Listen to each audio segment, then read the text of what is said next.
बिस्मिल्लाहिर्रहमानिर्रहीम। अस्सलामुअलैकुम। मैं आयशा सोहेल आज आपके लिए बहुत ही यूनिक, बहुत ही टेस्टफुल और यमी सी कैरामल टी बनाने की रेसिपी लेकर आई हूँ। जी हाँ, शायद आपने ये नाम पहले नहीं सुना होगा, लेकिन एक बार अगर आपने मेरी रेसिपी से ये टी बनाना स्टार्ट कर दी ना, तो सब ख़ानदान वाले आपके हाथ की चाय के फ़ैन हो जाएंगे।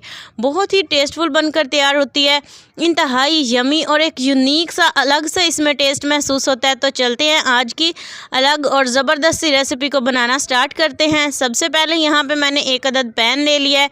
इसके अंदर हम शामिल करेंगे 3 टेबल स्पून चीनी, शुगर जिसे बोलते हैं। तो चीनी शामिल करने के बाद जो है वो इसे हमने कैरामलाइज़ करना है, मतलब कैरामल बनाना है चीनी का। चीनी को अच्छे से मेल्ट करना है, तो इसे अच्छे से हीट अप होने देंगे। तो आप देख सकते हैं साथ साथ स्पैचुला मैं इसलिए हिला रही हूँ ताकि जो है वो चीनी जो है वो जले नहीं और इसका कड़वापन ना आए, क्योंकि इससे जो है वो हमारी टी जो है वो हमारी चाय जो है वो ख़राब हो जाएगी। तो यहाँ पे चीनी जो है वो काफ़ी हद तक कैरामल बन चुकी है। इसका सारी चीनी को हमने अच्छे से कैरामलाइज़ करना है। तो जैसे ही ये ज़बरदस्ती इसका लुक इस तरह से आ जाएगा, तो हम इसके अंदर शामिल करेंगे 2 कप दूध। तो यहाँ मैं 4 से 6 लोगों के लिए चाय बना रही हूँ, तो यहाँ पे मैंने इसमें 2 कप दूध शामिल कर दिया है। जब आप इसमें दूध शामिल करेंगे तो आपको एकदम से ऐसे लगेगा कि जैसे हमारा कैरामल जो है वो एकदम से फ्रीज़ हो गई है, जम गई है हमारे पैन के पैंदे के साथ। तो आपने घबराना बिल्कुल भी नहीं है। जैसे जैसे ये हीट अप होगी तो ये दूध के साथ जो है वो अंदर अच्छे से मिक्स होती जाएगी। बस आपने स्पैचुला को हिलाते रहना है और जो पैंदे के साथ चिपकी हुई कैरामल है उसे जो है वो हल्का हल्का हटाते रहना है ताकि वो दूध के अंदर अच्छे से मेल्ट हो जाए। तो जैसे ही हमारी दूध के अंदर कैरामल अच्छे से मेल्ट हो जाएगी, तो ये देखें इस तरह से कुछ इसकी लुक आ जाएगी। हम इसे जो है वो निकाल लेंगे अलग बर्तन में और इसी पैन को खाली करके इसके अंदर हम 1.5 से 2 कप पानी शामिल कर देंगे। और पानी शामिल करने के बाद पानी को हमने अच्छे से उबाल आने तक पकाना है। जब पानी का अच्छे से उबाल आ जाएगा, उबाल ना भी आए, अच्छे से गर्म होना चाहिए, मतलब ठंडे पानी में नहीं डालना। जब पानी अच्छे से गर्म हो जाएगा, हीट अप हो जाएगा, तब हम इसके अंदर शामिल करेंगे 2 छोटी इलायची। यहाँ पे मैंने मुंह खोलकर उसके दाने निकाल लिए हैं और वो भी शामिल कर दिए।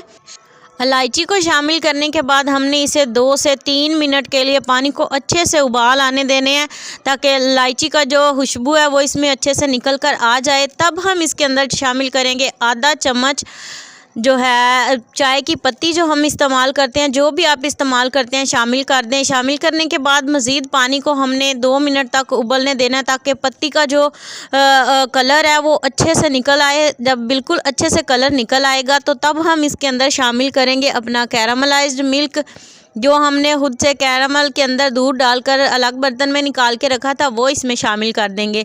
तो यहाँ पे थोड़ी थोड़ी इसकी लुक चाय वाली आ रही है, लेकिन हमने इसे जो है वो उबालना है अच्छे तरीके से। 2 से 3 उबाल जब इसे अच्छे से आ जाएंगे, कम अज़ कम भी आपने इसे तकरीबन 4 से 5 मिनट तक जो है या 2 से 3 मिनट तक अच्छे से उबलने देना है। और इसे जो है वो ऐसे फेंटते रहना है, मतलब ऐसे। तो जैसे जैसे आप इसे फेंटते जाएंगे चाय की पत्ती का जो है वो कलर और भी निखरता जाएगा। तो देखें यहाँ पे हमारे पास बहुत ही ज़बरदस्त सा चाय का कलर आ चुका है।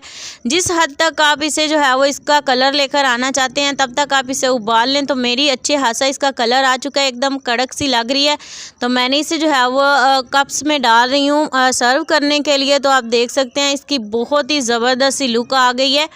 इसकी खुशबू इतनी यूनिक होती है, इसका टेस्ट इतना अलग से आएगा कि आप जब मेहमानों के सामने इसे पेश करेंगे या अपने हस्बैंड को या भाई को या बाबा को बनाकर देंगे, तो वो सब आपके हाथ के चाय की बहुत ज़्यादा तारीफ़ करेंगे। तो यहाँ पे मेरी चाय बनकर रेडी हो चुकी है। उम्मीद करती हूँ आपको वीडियो पसंद आई होगी। वीडियो अच्छी लगे तो लाइक करें। नेक्स्ट वीडियो तक के लिए अल्लाह हाफिज़।